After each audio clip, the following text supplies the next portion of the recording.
contre le cancer. Mesdames et messieurs les présidents des comités de la Ligue, venant d'horizons très divers, et j'ai le plaisir de retrouver Ultramarin, parce que dans mon précédent poste, j'ai eu l'honneur de faire le tour de quasiment tous les Outre-mer. C'est un grand plaisir d'être parmi vous aujourd'hui, mesdames et messieurs. Donc, je suis en effet heureux d'être parmi vous et de participer à l'ouverture de ce colloque qui réunit ici, en Polynésie française, l'ensemble des comités Outre-mer de la Ligue nationale contre le cancer. 3 points. Le premier, c'est que la santé est évidemment un enjeu majeur dans tous les territoires. Il est aussi d'ailleurs dans les territoires de l'Hexagone, j'en parlais avec le président, ou la Martinique également, où l'on parle de plus en plus des déserts médicaux. Donc c'est un sujet qui est très largement partagé, mais il est évidemment plus particulièrement encore dans les territoires ultramarins. Cet enjeu a été récemment mis en avant par le CESE, le Comité économique et social, dans un rapport rendu en janvier 2026 sur la santé dans les Outre-mer, agir pour une égalité réelle entre tous les citoyens, qui rejoint d'ailleurs le cœur de votre colloque.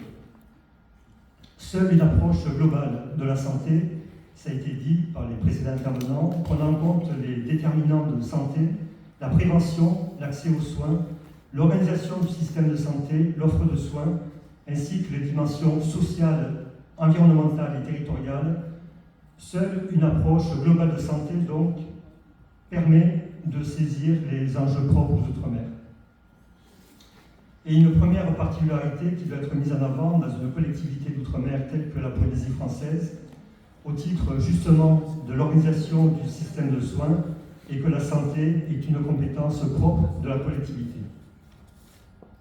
La politique de santé qui est conduite dans cet archipel, dans les îles, qui sont très dispersées, on rappelait donc une superficie correspondant à celle de l'Europe. Cette politique de santé est entièrement donc définie par la Polynésie avec évidemment l'appui de l'État. L'État, en effet, n'est pas absent. Il apporte son appui à la collectivité pour la conduite de cette politique et les institutions de santé de la Polynésie collaborent parfois directement avec les institutions de santé de l'Hexagone. Le deuxième point, c'est de souligner évidemment que vous allez plus particulièrement évoquer la santé par le prisme de la lutte contre le cancer dans les territoires ultramarins. N'étant pas autorisé à parler du sujet avec la connaissance qui est celle de membres du corps médical, je rappellerai juste quelques éléments du constat posé par le CESE dans son rapport de janvier 2026. Le premier constat est que le cancer reste la deuxième cause de mortalité dans les Outre-mer. Pour rappel, c'est la première dans la France hexagonale, mais il faut avoir à l'esprit, quand on évoque ces données, que cette donnée est justement l'effet conjugué du vieillissement de la population, d'habitudes de vie parfois dégradées, alimentation, tabagisme, manque d'activité sportive, ou encore de la précarité et du contexte géographique. Un deuxième constat est que les indicateurs épidémiologiques du cancer en Outre-mer révèlent des profils assez distincts de l'Hexagone et assez distincts, c'était dit, entre les Outre-mer eux-mêmes. Un troisième constat est que, malgré tout, l'incidence des cancers, mais pas tous, est parfois et souvent plus faible qu'au niveau national. Un quatrième constat est que les chances de survie à un cancer sont plus faibles en Outre-mer qu'en Hexagone. Et je terminerai par un cinquième constat. L'offre et l'efficacité du dépistage des cancers sont moins favorables en Outre-mer. Le dernier point que je voulais évoquer, c'est que le thème du colloque qui cible l'engagement pour l'équité et l'innovation me conduit à réaffirmer les priorités de l'État dans son soutien à la Polynésie française en matière de santé. Je mentionne à ce titre évidemment la Convention santé, qui est une convention cadre et qui est entrée dans son ultime phase de parcours, puisqu'elle sera signée très prochainement, et dont le plan est calé justement sur celui du schéma d'organisation des soins, le SOS, adopté par la collectivité. J'évoque aussi à ce titre la mobilisation très concrète d'instituts nationaux, pilotes en matière d'oncologie et d'experts nationaux, afin d'apporter un appui aux acteurs locaux.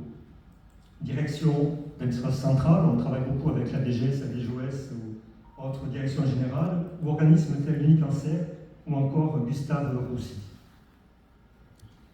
Et pour coller à votre colloque, j'évoquerai les deux points, donc le volet innovation et le volet équité. Donc pour le volet innovation, tout d'abord, l'État, via la DGOS, vient de concrétiser son soutien à la mise en place d'une direction de la recherche en Polynésie française au travers d'une dotation annuelle à hauteur de 460 000 €.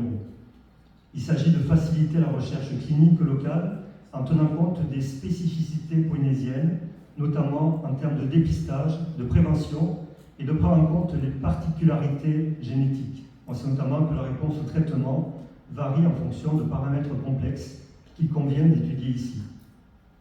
Les malades pourront, à terme, accéder aux essais décentralisés et donc à des innovations sans se déplacer. Pour le volet équité, ensuite, il convient d'évoquer le dépistage et la télésanté. L'offre et l'efficacité du dépistage des cancers sont moins favorables. Les cancers sont plus souvent diagnostiqués à un stade avancé. Les EVASA constituent alors une entrée dans un parcours lourd et coûteux et sont vécus comme une épreuve psychologique et sociale par les malades et l'entourage familial qui vient s'ajouter à la dureté de la confrontation à la maladie elle-même à laquelle il faut faire face. Une part de la réponse tient à la télésanté. Ceci implique l'existence de réseaux et de serveurs à la hauteur. La télésanté présente un intérêt tout particulier pour les archipels. Il constitue un paramètre de la feuille de route annuelle de la Convention santé qui doit être finalisée dans les semaines qui viennent avec la collectivité pour inclure davantage les aspects prévention, dépistage et vaccination, quand cette option existe. En conclusion, je voulais simplement saluer le grand intérêt du colloque que vous organisez sur ces 2 journées. Nous serons évidemment très intéressés, l'État, mais aussi la Polynésie, je pense, de disposer de vos conclusions. Je tenais aussi à saluer très sincèrement l'action de la Ligue contre le cancer, qui dans tous les territoires, ça a été dit, et donc dans tous les territoires ultramarins aussi, mobilise l'ensemble des parties prenantes, ensemble contre le cancer. L'engagement de tous les dirigeants, bénévoles et partenaires de la Ligue contre le cancer force l'admiration, tant votre action est importante pour la recherche, pour la prévention et pour l'accompagnement. Je vous félicite et je vous souhaite donc un très bon colloque. Merci.